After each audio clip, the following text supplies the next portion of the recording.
Hello, everyone, and welcome back to episode 9 of the Wake Up podcast. Hey, with your hosts, yes, me, Aisha. And me, Lucy. And today we are gonna do like a sort of film review, sort of discussion about the Netflix documentary, The Social Dilemma.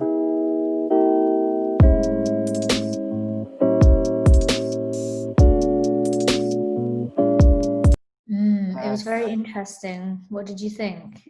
There was a lot going on. I feel violated. I feel just like my life is a lie, but yeah.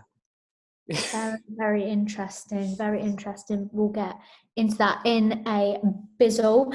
How have you been in the last week and a half? Has anything happened to you, Aisha? Oh, it's funny you should ask.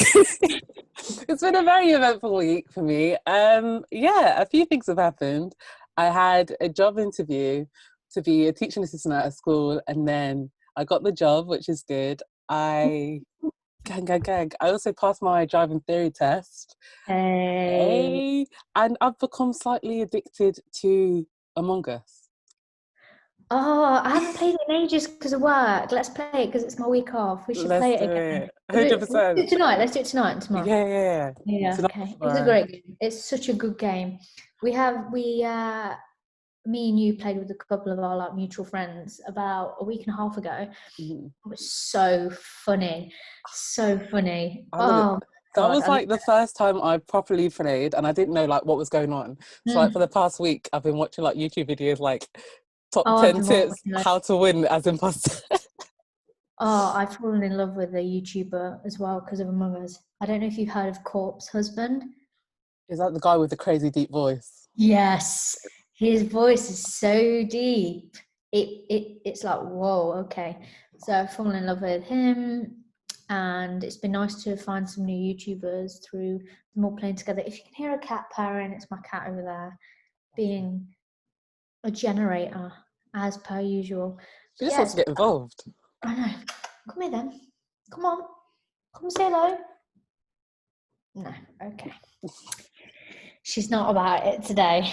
But anyway, yeah, so you've had quite an eventful week then.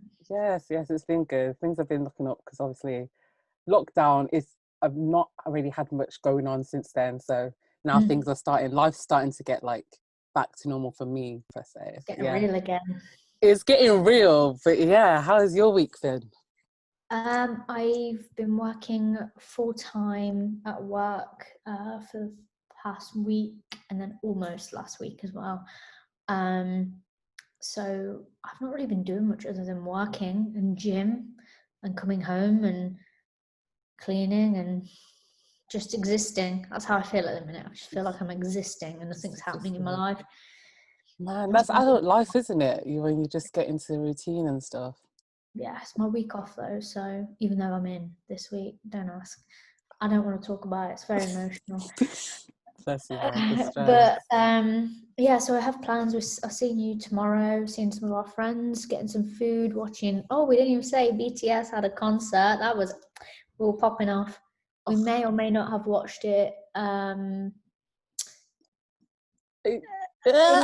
Illegally, but we don't talk about that. All I will say is that we are fighting against capitalism. You know? All I'm going to say is 1 minute we were watching Filter and then the next minute it was a completely different song. The lag was incredible at times, but we still got to witness some incredible things. We did. It was good. So I think we might watch one tomorrow as well. So that'll be fun. That'll be good. But that's my week basically. I've not done much other than work, unfortunately. So yeah, let's get into the episode. So I don't really have a structure for this episode. Last night I watched it. I was going to watch it much earlier when we came up with the idea for the episode, but then I thought I want to keep the ideas fresh. And then with work, I didn't get to watch it till last night. So what I did is I tried not to pause it too much because I didn't want it to be like stop, start, stop, start. But I did take some notes. Oh, shit. Go off then. So, oh my God, girl. So, the first quote in the film is "Nothing Vast Enters the Life of Mortals Without a Curse," which is by Sophocles, which is obviously a very huge name, especially for me who does theatre. So I really like that quote, and I think it's really set the tone for the beginning of the film, or the documentary, because I do believe that you never get a yin without a yang. We always say that, me and my mum. Never get yin without a yang. You can never get something good without something bad. Yeah. That's just how life is. So I felt like that was quite fitting for it, and it really set the tone. But basically the setup for the documentary, if you haven't seen it, is there's these people who they interview, and they're like the ex-CEO of Facebook, or they did work for Facebook and Twitter and Instagram and YouTube and all these things, and Uber and all sorts. Some of them created algorithms, some of them worked on business designs, but they all come and they have a chat about their experiences, what they feel was negative, what is still negative, what needs to change.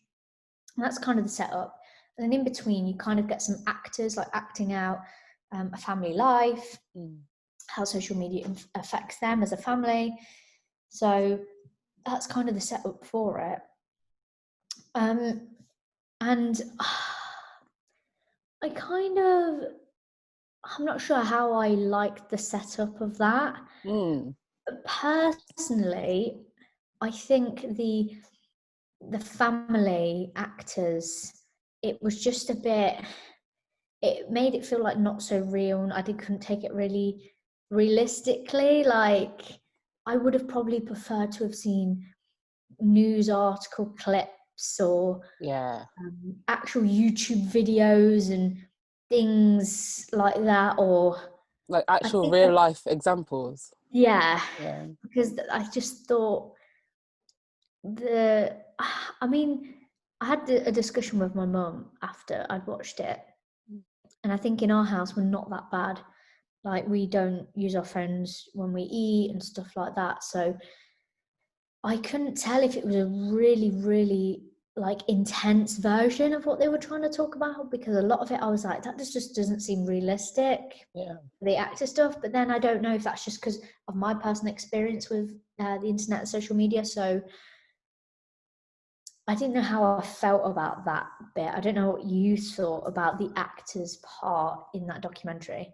Yeah, it was definitely really weird. I think because we haven't seen something like that like done before as well, like a documentary, but then it also has like a storyline that they go back to throughout the documentary. So I do definitely get your point that it does kind of take away from the validity of what that actual documentary is trying to say, because you're thinking, well, this is a bit crazy that this is happening. It's surely not this bad, because we can't relate to that exactly per se.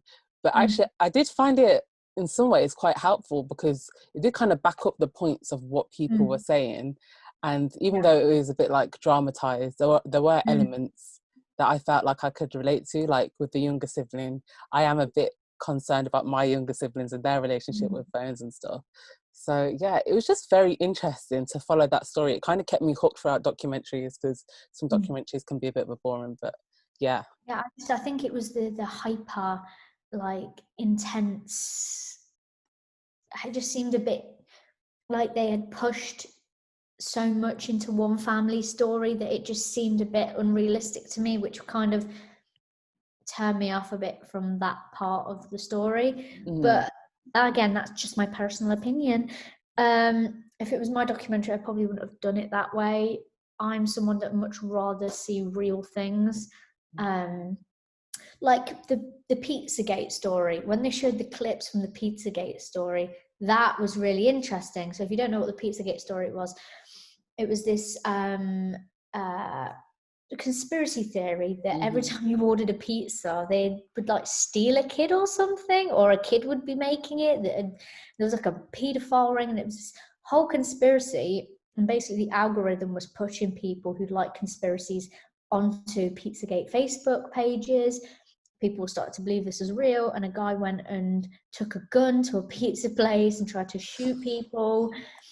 And then when they were arresting him, they were asking him why, and it was like he was saying like there's a paedophile ring there, and the police straight away knew he's talking about Pizzagate, which obviously wasn't real. So seeing the police body cam of that, and seeing news articles, stuff like that, made it so much more real for me. I would have rather they used examples, because I've never heard of Pizzagate before. Some people have. So for me, I much preferred to see a real example than this kind of fake story that, like, at some parts I thought were really good, but then other parts, like, do kids really go up when they're having dinner and smash the thing that the mums put the phones in? Are people really that addicted to their phones that if I'd have done that, my mum would have whooped my ass? So I don't know. I don't know what these kids are doing. Honestly. So yeah, that bit kind of took some elements away for me. I found it a bit annoying, and I've got a tag on the back of my jumper. If you're watching this on YouTube, that is absolutely scratching my back and it's killing me. Get that off. But yeah, so that was one thing that really stood out to me that I really wanted to talk about.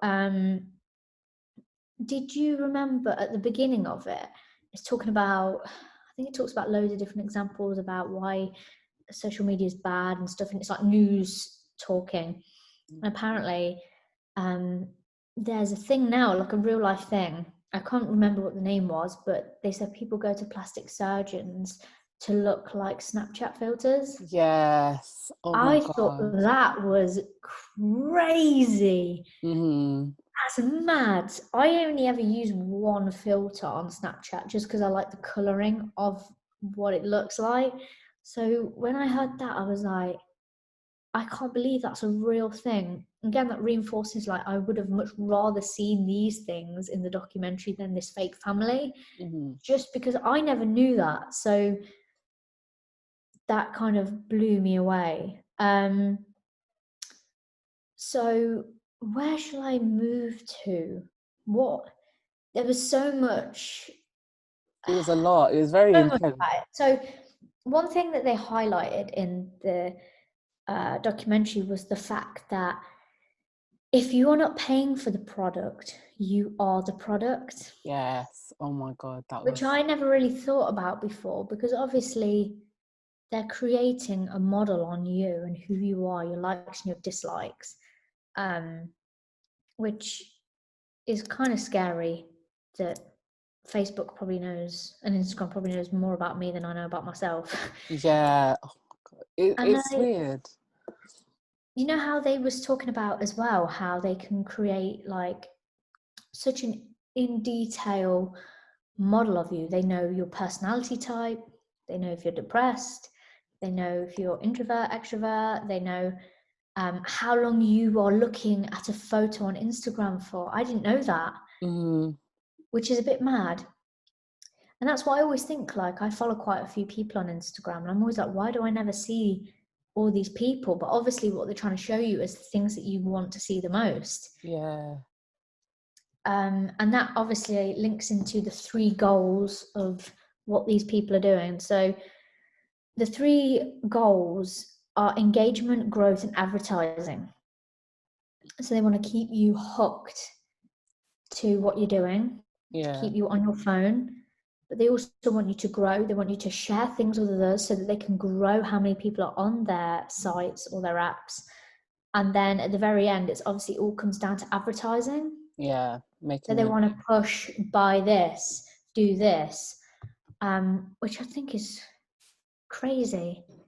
It really is insane, and it kind of like links back to, I don't know. Yeah, I think it was you that shared something about the Instagram's new algorithm, and we're not seeing who we're following anymore. We're seeing more posts from, you know, people that get more attention. So like people with smaller accounts with less followers getting less likes, they're eventually going to be drowned out. I'm not sure if you. Yeah. Yeah. So I don't know all about the new algorithm, but I know that like artists and stuff are really having to push even more on Instagram now. So having to share posts and save the posts is like the equivalent of like liking now. And it's kind of a bit crazy, really. I don't really know what's up with that. But yeah, the algorithm is really interesting. It's a really big part of the documentary, and one part was about like YouTube, for example, the algorithm on YouTube, and the whole idea of, have you ever fallen down the rabbit hole on YouTube? I definitely have, where you'd like, oh, I'll just watch this video, and then you see the suggested, and you're like, oh, okay, and then by the end of it, you're completely far off of where you started, and you're like, how did I end up here? So Literally. they talked about that, and an example, I think it was like a basketball player or something, had seen a video about flat Earth theory. Mm-hmm. He was like, yeah, the Earth's flat, and he apologized for it because he got stuck down a rabbit hole on YouTube. And, you know, it is a real thing. The guy who created this algorithm was on the documentary. And it's very interesting. At the end, he tells you how not to get, you know, stuck in that algorithm. And the documentary person said, you're recommending how to not do what you created? And he nods and says, yes. Which is kind of a bit scary. These people keep creating things, and they're not suggesting or hyping them up their own ideas. In the end, they're like, yeah, don't do it. It's Yeah. a bit crazy. Um, It's it's just weird, isn't it? it's so weird. Like, I can't tell you. You know, because whenever you see my laptop, you always like tell me how many tabs I've got open. Oh, It's horrible. It's mostly YouTube. Like, I've literally lost months, maybe even years, to just watching videos on YouTube, and it's so easy to get sucked in. I think mm, everyone can relate to that. So yeah. yeah, they it's the way that it's a man-made algorithm. So obviously they Mm, wrote it inside how it works, mm, but the more we use it, the more we get stuck down it. Obviously, the more it's going to work. And they talked about that in the documentary as well, mm, about how even though it's something that we created, it's AI, so what's that? Artificial mm, intelligence, that's going to grow more and eventually overcome like the human mind of what we wanted it to be, and like take over our lives. So we'd just be mm. stuck watching content online all day. It's just mad. The other interesting thing that's like linked to like the rabbit hole is, have you ever felt the idea that you're seeing all this maybe political stuff, or you know, you're seeing actual facts, and let's say for example actual facts about what's going on in the world, and Black Lives Matter, COVID-19, you're seeing all these facts, but then you look at certain countries and you look at how they are, and it doesn't seem like that information's filtering through to them, Mm-hmm. because that's how the algorithm works, which is crazy to me, because I just feel like everyone's Googles are the same, everyone's this and that. It's not. Depending on your location, where you are, the people around you, your Google searches change. What YouTube, Instagram, Twitter, Facebook pushes to you depends on your model that they've created on you. And what is your model? What is it similar to? Oh, it's similar to this other model, this other person. Well, what do they like? They like conspiracy theories about the Democrats or the Libs or whatever it is, and then you get sucked into that information, not like the real information. So that I think is really scary. I think that's one thing that I definitely agree needs to change, because I think that really does affect the political nature of the world. It changes the nature of rallies and rioting, and where it all starts from. It all stems from all this information that you think you get and you think it's right. Mm-hmm. And I think that's one thing that I definitely was like, yeah, that's something that's got to change. We can't be, again, like the Pizzagate, we can't be suggesting to these people all these conspiracy theories and making these people almost go crazy, thinking all these things that aren't real, just because, oh, we're sending this algorithm you've got is all conspiracy theories because you believe in this, and all the other models that believe in that believe in this, Yeah, which I find mad. it's so mad. Like it's dangerous as well. Like it's definitely dangerous. It's like creating a world where it's filled with things that they think we want to see. So it's Mm, not even truth at this point. It's just things that they think that we agree with and it's going to make yeah, us happy. And then yeah. it gets to a Keep you point. engaged. Yeah, exactly. It keeps you engaged with it because you're agreeing with it. It's not like you're seeing stuff you're not interested in and don't agree with, because then you won't be engaged, you won't go on your phone anymore. But if you agree with it and you're learning more about this one thing, it doesn't matter if it's true or not, because it just gets to a point where you're surrounding yourself in your own online world with people that agree with you, that are like discussing the same things you're discussing, your interests, and you think that you're right. You have no other option because that's what you've been surrounded with. Yeah, exactly. I just find it I just find it weird that it's like so extreme and there's still no rules or regulations behind it. Yeah. That, I think they were saying in the documentary, when it comes to like your phone data or like your text data, something like that, there's like laws behind it or something that have to keep those things confidential. But when it comes to the internet and your data, there are no regulations or laws.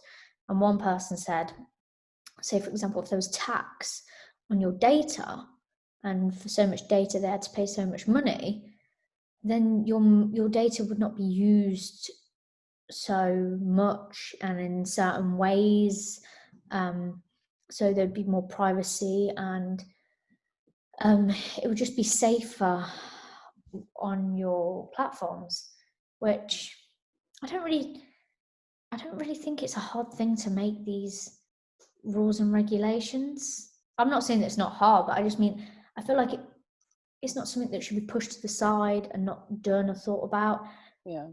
But when I was thinking about that, I kind of realized that, no offense to all these people that are running these countries and the Senate and all that, a lot of these people are not young people. These Mm-hmm. people have not grown up in the Gen Z generation who have grown up with social media, internet, and get it. A lot of these people were already older. When you're older, when change comes, it's feared, but we're young, so we accept it. So Yeah. I think it's harder for us to get these rules and regulations because a lot of these people that are in charge don't understand it and are fearful of the thing that they do not understand. Yeah, definitely. It's it's hard because yeah, they don't understand it because it's something new to them. Like they lived a life without it and now they just see it as a tool. And I think another big reason for like not, you know, what's the word, putting in these changes, these laws, is because money as well. Like Oh, 100%. if they have a system in which they have an advert and they can give it out to any person, and then Facebook will get money for it, and then their adverts will go to people that they know will like it. If they have the system that makes them loads of money, then they're not going to bother looking at the damaging effects of it and like how it's going to like change people's opinions, like make them believe in conspiracy theories. Sorry, I'm getting caught my words, but yeah, they're not going to look at the downsides of it. They're just thinking we're making money, and that's that. Especially people in power are taking advantage of it as well. Like they talked about how for ages we had this idea that Russia has hacked the elections and all this stuff.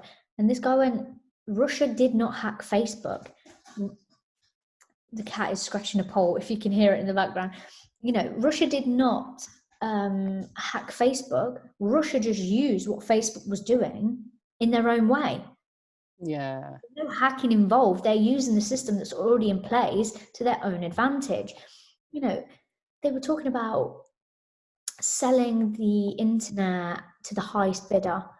Of course, no one wants to change these things because once that's changed, it's not as desirable. You can't use it the way you want to use it. It doesn't benefit you anymore. It doesn't benefit these big corporations. It doesn't benefit these leaders, these world leaders, and these countries that are using it for their own gain. No one's going to change it. Mm. So it's kind of scary that our fate and of our internet and our elections and policies are kind of left in the hands of these people that want to exploit us. Yeah. Capitalism, let's go. We love it. We don't love it. There was someone in the documentary said something as well. I can't remember who exactly said it, but they said the American public would rather be safe than have freedom. And they said that in regards to like their data being shared and stuff. And I don't know, it just kind of made me think, like, what would I prefer? Because I guess there's pros and cons to them tracking our data. So obviously there's the whole thing of like targeting advertising to us, making money from us, like tracking us online, listening to what we say and do, etc. But I guess if they didn't have that in some ways, they do use it for our safety in a way, like tracking crime online, etc. So it's like, what would you rather? Because, but in both situations, there's going to be a downside. Like now we're being taken advantage of, but if there was no tracking whatsoever, I feel like how would break loose as well. So I don't know, like, what would you rather? It's a What, deep question. safety or freedom? Mm-hmm. Well, surely if you're free, you are safe. I don't. Yeah. It's a difficult one. It depends on the context, doesn't it, really? Safe or, I don't know, I'd probably pick safety Yeah. and freedom, but at what because then if you're free, are you free from everything? Does that then mean you're safe? But if you're safe, does that mean you have no freedom? Because surely you wouldn't be safe if you had no freedom. So I kind of find it's a bit of an oxymoron kind of thing. They don't. Yeah, it's a bit weird. Yeah. That's the problem with the question, because I feel like it doesn't make sense. Like if you're considered safe because people are watching over you and so like protecting you per se, then you're not really safe because you're being taken advantage of by the people that are supposed to be looking after you. So in both situations, you lose. So Exactly. yeah. What I find also really interesting is this idea of hack psychology that that I didn't know was a thing. They employ people to basically hack what you would do next. What do you want? They are tapping into your psychology as a person, and that's a part of social media and the internet, which I found really interesting. I never knew that was a thing. And this idea of like refreshing your Instagram is like a slot machine at a Vegas casino. It's Mm-hmm. like, what are you going to get next? Are you going to get the thing that you want? What else can you give me? It's like that dopamine hit of the thrill, the dopamine of something new, something the next thing, which was really interesting because I do it all the time. I refresh my Twitter and my Instagram all the time to see what will pop up. Most of the time it's because I don't like scrolling that far, and if I scroll a lot and I don't like any of it, I want to refresh and bring something new up. Yeah. And the thing that really annoys me, this was a change on Instagram ages ago, was now they don't show you in like time order. So it doesn't show you on like it's just random now. So you can see something from like 5 days ago, but not see the thing that was posted 2 minutes ago. Mm. But yeah, so I thought that was really interesting. And a quote that kind of was linked into this was, there are only two industries that call their customers users: illegal drugs and software, which is so interesting. Mm-hmm. Again, it's like that addiction that we see on social media. It is like a drug, isn't it? A lot of them do say that it's very addictive, and it's hard to put it down. It is like drug use, which I think is true. They know what they're doing, like this hack psychology. They know exactly how to keep you on your phone for longer, Mm-hmm. which is kind of scary. Very scary, actually, that Yeah. someone can have a lot of control over you, but you're not really aware how much control they actually have over you. But yeah, I don't really mad. know. It is so mad. It's really interesting, like the point about when you pull down to the fashion, it's like a slot machine. It's Mm, like similar to gambling, like when people have a gambling yeah. addiction. Do you know what I Mm, mean? It's just really weird. And there was a video that I watched on YouTube which had a lot of similar points to the documentary, and I actually had the same guy in it, like the main guy from Twitter, the ginger guy, and he was saying mm, a lot of the same points. So your phone is built to be addictive as well. Like, when you get a notification and it's like a mm. red bubble on the top, they use that specifically, like the colors, to try and Oh, attract you. Yeah, yeah. because Advertising, isn't it? literally a lot of logos have changed to warmer, brighter colours, and they had like the Instagram used to be brown, Google used to be blue, but recently they've changed to like reds and yellows because it's more like pleasing to the eye, so we're more likely to click on it. So one of the tips that he had was to like go into your settings, and on most phones you should be able to completely grayscale your phone, and apparently that helps you from being less Ah, addicted. Yeah. what is this? I hate that. I I hate that. know, because obviously we love colour, but that's one of the reasons why we keep going back to more, Mm. because it's so pleasing to look at. So I thought that was really interesting. But yeah, it's kind of, it's not a relief, but to know that it's not us, that's easy to be addicted. Like they're building these platforms Yeah, and on these, purpose. It's yeah. not just being those teenagers that can't get off their phone or whatever. Like, it is these people that are employing people in order to make you want to stay on your phone and engaged for longer. Mhm. And at the end of the documentary, they did talk a couple of ways of how not to be addicted or how to break out of these things. So one example was never click on a video that is recommended to you on YouTube. Only, I know that's Damn. hard, but they said only click on the videos that you are subscribed to that's coming up in your subscription box. Another one was taking off all notifications on your phone. So you only go on the app when you want to go on it, not the app's trying to suck you back in because you haven't been on it in so long. You know what really annoys me? Mm, Because I never do it, but I always get notifications for like um, my photography Instagram page when I haven't been on it in ages. And I'm like, stop saying, oh, follow these people. No, stop it. I've got no yeah, photos to post on my photography account at the minute. Leave me alone. I'm not coming on it until I do that. Oh, and I I find hate that quite that. stressful. Because So it's almost like a pressure, like you need to go on this account, you haven't been in it for a while, you need to, what's the word? Like, yeah, or update it almost, like it's a pressure you have to, and if you don't, then you're not going to be like as popular on it, you're not going to get as many likes, and yeah, it's horrible the standards that come with social media. And yeah, yeah. it was. I think overall, there was a lot of things in it that I already knew, like young females feeling pressure to get likes and this and that, and the effect it's having on female mental health. And then, I did know that they're taking your data and stuff. I just think it was very interesting to see it from the perspective of the people that created these things, that know about these things, and seeing that they are concerned about the world that they have created, which obviously wasn't their intention. Like the guy with the like button said, the intention was not to cause all this hurt. It was actually a positive thing, like, you're doing great, I like this. Instead, now it's become a race to get as many likes as possible. So I don't believe that all of these people had done these things to be inherently evil. I do think some things were evil, but were played off to not be evil. But I think some of the things, when they started, I really do think it wasn't meant to be what it had become now. But it was really interesting. I think overall, the documentary, I would recommend it. Yeah. Um, and you watched, was there anything else on the video you watched about how to not be addicted to your phone? Yeah, there's a few things. Like another one was to turn off your notifications, all of them, apart from the ones when an actual human is trying to contact you. Because Right. what they said is a lot of apps will try and simulate that feeling of social interaction and be like a puppet master.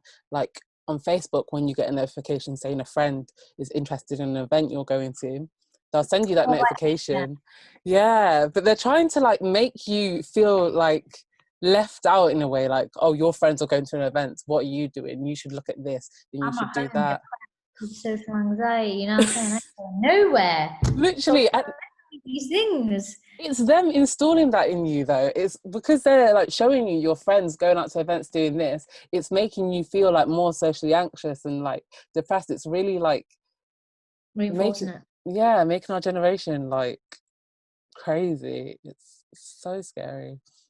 But what I had seen a while back that I wanted to talk about, I didn't want to tell you anything about it because I want to get all your opinions on it. There was a video on YouTube by a YouTuber called Alex Mayer, I think.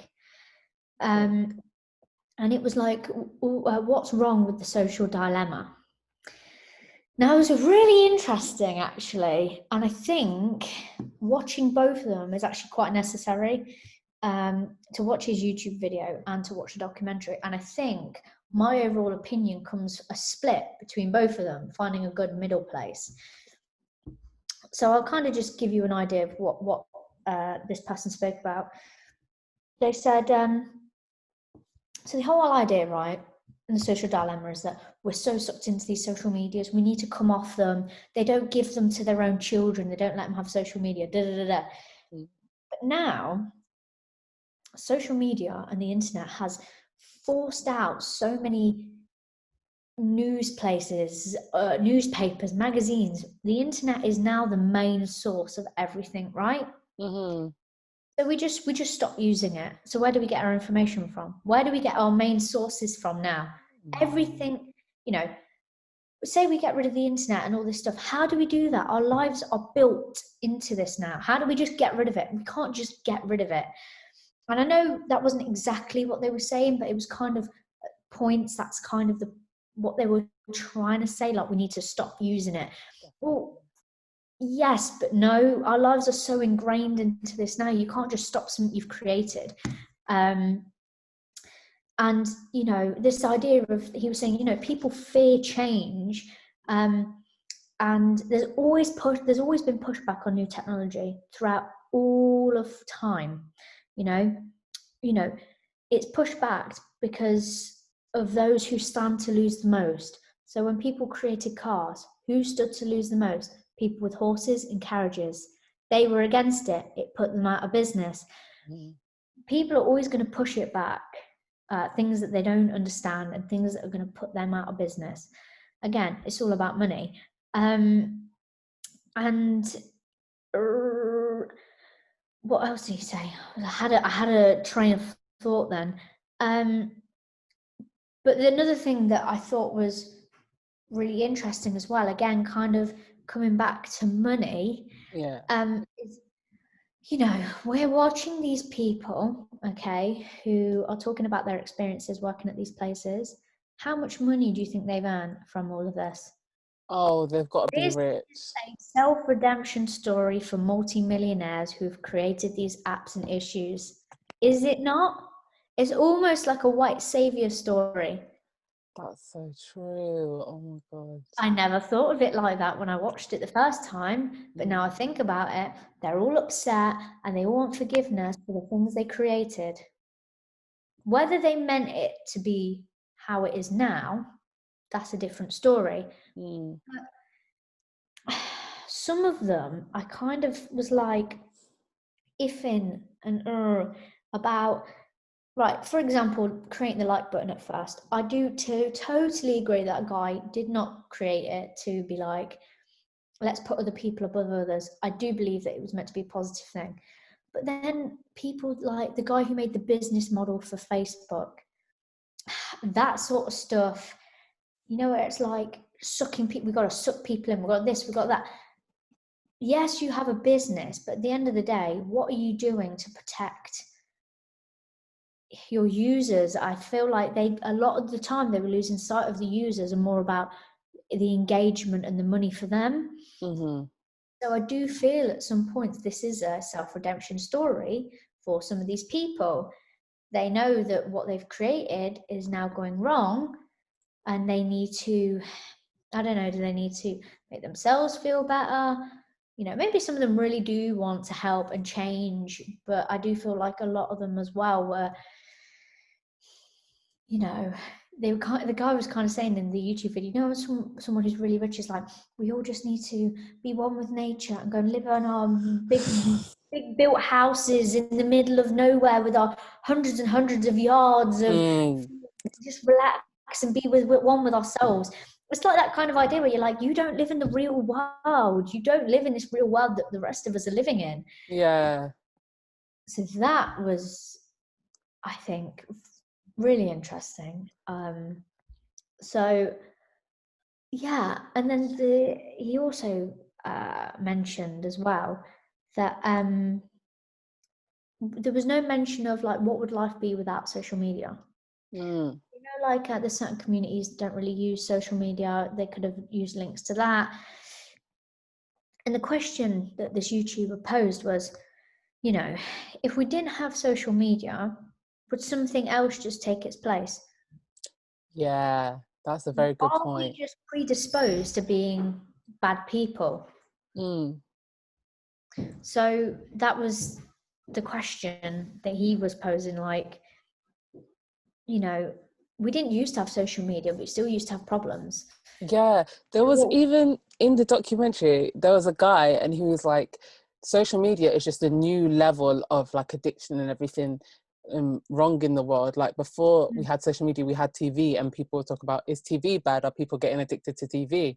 So yeah, that kind of links to that. Like, there's always going to be something. And again, it's all pushback on these, these new things that we create that other people fear, and they're going to lose out on it because it's been created.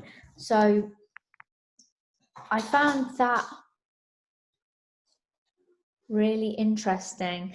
Sorry, I've got a noisy father in the room. That's all right. I've been dumped with the dog. So good. oh, Go and lie down. we love the dog. Go and lie down. Good girl. So, as I was saying, it was a very interesting concept. Yeah. And the final point was we didn't see really, other than one example of the main guy with red hair that said, you can click an app and in 30 seconds you have a cab, because he's American, a cab waiting for you outside, which is amazing. Other than that, was there anything positive about social media and the internet? No. Not one thing. Okay. This guy in the YouTube video was saying, like, okay, how is there no mention of anything good at all? They want to talk about like the political sides of being so far from one another and there's no truth. Well, why is there no evidence of the good things as well? Because it's all one-sided. It's a one-sided argument. It's not a balanced argument. So what about, for example, family that lose connections, find each other through the internet? Or what about the communities people make with each other through YouTubers or sites and this and that? They create an own the dog's coming. They create their own communities and they find reasons to carry on, and we don't talk about that. And what about the people who are disabled who find a voice through the internet? So I think really you have to take a pinch of salt with both of them. And you know what was really interesting as well is, like, at the end they're like, make sure you research different points of view before you take one point of view, which is also the same for the documentary as well. Yeah, it applies to that as well. Because if you think about it, the main perspective for that documentary was all people that used to work for these companies. So they were the creators. There wasn't like, I don't know, a typical consumer or an advertiser or, members of the government. There wasn't really much variety in the opinions that were coming across. So yeah, that definitely applies. But at the same time, they create this doomsday image of like life and what it's going to be and what it is now, when actually there is this scary idea that the elections could be influenced and all this stuff that is really scary, but also we are doing so much good at the same time. What about how we know about all these things that are happening to people in all of these other countries now? Petitions, I know petitions aren't the greatest form of things, but the petitions we can sign, the awareness we can bring, the money we can donate to charities, because we're now aware of all these other things. And if we didn't have the internet, would we know that the Amazon was burning down at the beginning of the year? Without the internet, would people be able to be fighting COVID-19 as fast as possible? And we're staying so connected now, and it's good and it's bad. And my overall takeaway from it is, anything in too high dose is bad for you. It's the same as food. You can't eat donuts all day, every day. As much as it tastes delicious, you can't eat donuts all day, every day. You've got to have a stick of carrot. You've got to have a bit of something else, Anything is too bad for you. And I think that's on you to recognize. So if you know, oh, all day yesterday I just ate things really high in fat and sugar, well, maybe today you just need to take it slow and eat some more vegetables, some carbohydrates, whatever, have some more water. Do you know what I mean? It's the same with the internet. If you spent all day on the internet, maybe the next day you go, okay, you know what, I'm going to read a book, or I'm going to go for a walk, I'm going to do this. That's my takeaway from it. Obviously, we need to put regulations, I think, into the internet. That's my overall thought. I don't know what your overall thought of it all is. No, definitely, I agree. Too much of anything is bad for you. And yeah, it's all about balance in life. I think the internet is a great tool. Like, they were talking in the documentary about COVID and all the conspiracy theories about it. But then I was thinking to myself, would we have survived lockdown without internet? Like, we Oh would. my God, no. Can you imagine? We wouldn't be able to talk to each other. We wouldn't have started this podcast. Like, there's like so many things I couldn't have watched. We'd literally go insane sitting in our house day after day after day. Like, people, like during lockdown, were giving us tips, you know, people were cooking banana bread, there were trends going on, things to keep us going, keep us happy and motivated. As much as like there's a negative side to it, we do kind of need it as well. So yeah, I think the documentary is important to make us more self-aware, because these platforms and these systems are definitely designed to make us addicted. But we have to kind of like not, like they said in the documentary, look for other sources of information. Don't just believe in one thing, you know. Yeah, that's kind of my thoughts on it. It's a very weird thing to think I've about. not thought about the lockdown situation. Mm. It's almost like that idea with the government at the minute telling people in the arts to like find another job. Like, what would we have done without the arts and so much music and the internet and YouTube and people giving us advice and things to do when we couldn't leave our houses? And you know, it was a big thing. And I don't know how soon after COVID-19 that was made, or how far into COVID-19 that was made. But again, like this YouTuber Alex said, I think it would have been nice to see a flip side as well, not so focused on that one perspective. But I do agree, I would definitely recommend watching it. I think it's very eye-opening, especially because these people did create it. Whether this is, the dog's crying, whether this is a self, what did I say? Self-savior? What was it? Yeah, yes. I had a really good word as well. I can't remember what it is. Oh, thank you. The dog's giving me kisses. Oh, whether this is a da-da-da-da-da-da, self-redemption, that's it. Yes. We get there in the end. Whether this is a self-redemption story or not, it's still very eye-opening and highlights a lot of things. So I'm also, when we upload this episode and when you listen to it, the description will be the videos of how to be less addicted to your phone, and also the video by Alex, who I watched. So you can get a little bit of a taste for everything, because I do believe it's easy to get sucked into these things. It's like sugar. Sugar's really addictive. It's really easy to go for that second cupcake, you know? Yeah. It's really easy to just stay on TikTok for another 10 minutes, you know? 2 hours. Oh, yeah, it's true. It's never 10 minutes, is it really? But you get what I drift. So, yeah, it was really interesting. Very interesting. This dog is really getting on my nerves. You're going to get told off in a minute. She's already been really naughty today. Oh, no, what she did? Ran off from my mum on the park. Oh. Didn't you? Mummy's not happy. Don't try and kiss me. It's not going to make things better. Trying to butter you up. She's like, oh, you love that. She's spoiled. She's literally sat on my lap.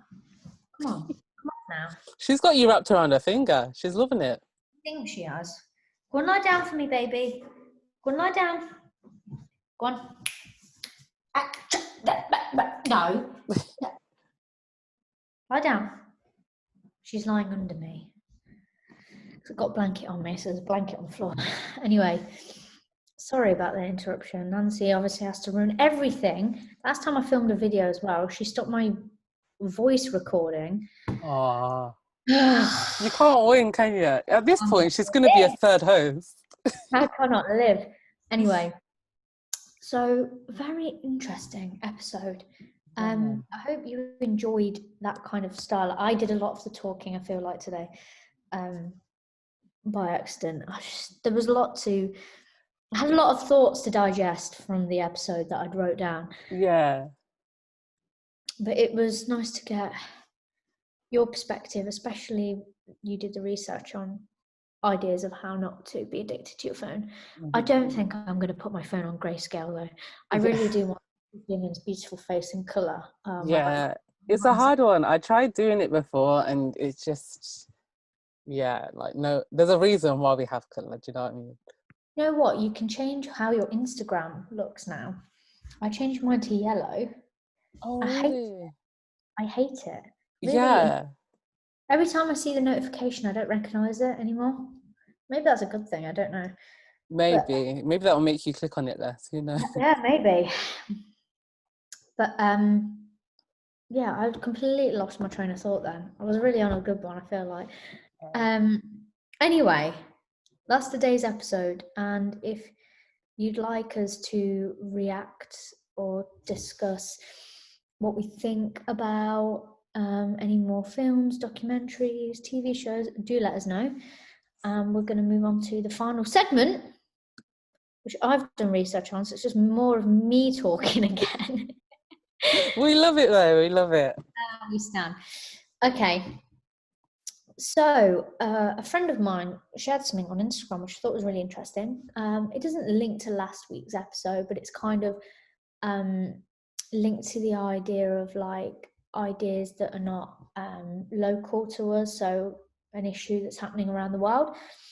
So, the segment is what is happening in Punjab, which is a state in India, or like an area in India. I'm not very good with geography. I do apologise. I don't know what the official word is. I think it's state. It's the state in India. So farmers are protesting new legislation that's been put into place by the government. Basically, what they're doing is they're bringing in privatisation when it comes to farming. The dog is really getting on my nerves. Right, Nancy, this is really serious. Can you get on your bed, please? Get on your bed. Don't make me tell you off on podcast. Get on your bed. Lie down. Right, shall I start again or should I just carry on? It's up to you. I think you can carry on. It's cool. Okay, all right. So basically, they're bringing in new laws which could basically pave the way for the government to stop buying the produce at the minimum fixed rate, which could leave farmers vulnerable to poverty. They're going to, basically make these farmers go to private players like private investors, which could mean that they could be exploited. And this is happening to Sikh farmers. And I did read that there's a lot of discrimination to Sikh people in India by the government. How much that is, I don't know. I don't know too much on that. But not only are farmers now dealing with this potential privatization and vulnerability to poverty, this has already happened before. And they are now dealing also with loan sharks, climate change, and the water crisis that's now been happening for a decade. These new legislation can lead to increased use of drug use, alcohol addiction, higher suicide rates. There's been 16,606 farmer suicides in the last 15 years. Higher cancer rates caused by air and water pollution from having to work in factories. So obviously, they're going to be more susceptible to, lead much harsher and unjust and unfair lives because of these new laws that are going to potentially be put in place by the government. So this is why these farmers are protesting. They're protesting for their lives, their livelihood, and to be treated with respect and equality. So that's a bit of information about it. What I'm going to do is I'm going to leave some links to some more information so you can read up about it and educate yourself about it. But also, we found one, what's the word? Petition. We found one petition, but I'm also, whilst this video will be up, there will be up in the description. But also, as we edit this episode, I'll be looking for anything else that we could potentially be looking at, any charities. I'm sure there are some. So we'll be looking into that. And the dog is being annoying again, and she's squeaking something. So I'll wrap this up. So if you want to help these Sikh farmers in Punjab, please go to our Instagram and our Twitter, where we'll have information, but also the description. So that is finally the episode. It's been a lot. It has been. It's been very intense, very eye-opening. It has. Yes. It's been one of our most serious ones we've done in a while. I mean, last episode was quite serious, but then we did 2 episodes on BTS, which were a bit more fun-loving. So, kind of evens it out a bit. Yeah. So yeah, that's our episode. So let us know in the comments on our Instagram, on our Twitter, what you thought about this episode. What are your thoughts on the social dilemma? Are these people looking for a self? That's super. Stop it! Come here. Come and apologise right now. Oh God, will we ever have to end this episode? So what we're saying is, if you think this is a self-redemption stories for multi-millionaires, let us know. If you think this is a real issue that we need to tackle, let us know. Yeah. If you want to find us on our Instagram and our Twitter, it is at wakeup_podcast. So see you there, and we'll see you in the next episode before this dog literally ruins this whole podcast. Oh my God, I love it. Right. Thank you for watching, and we will see you in the next one. Bye.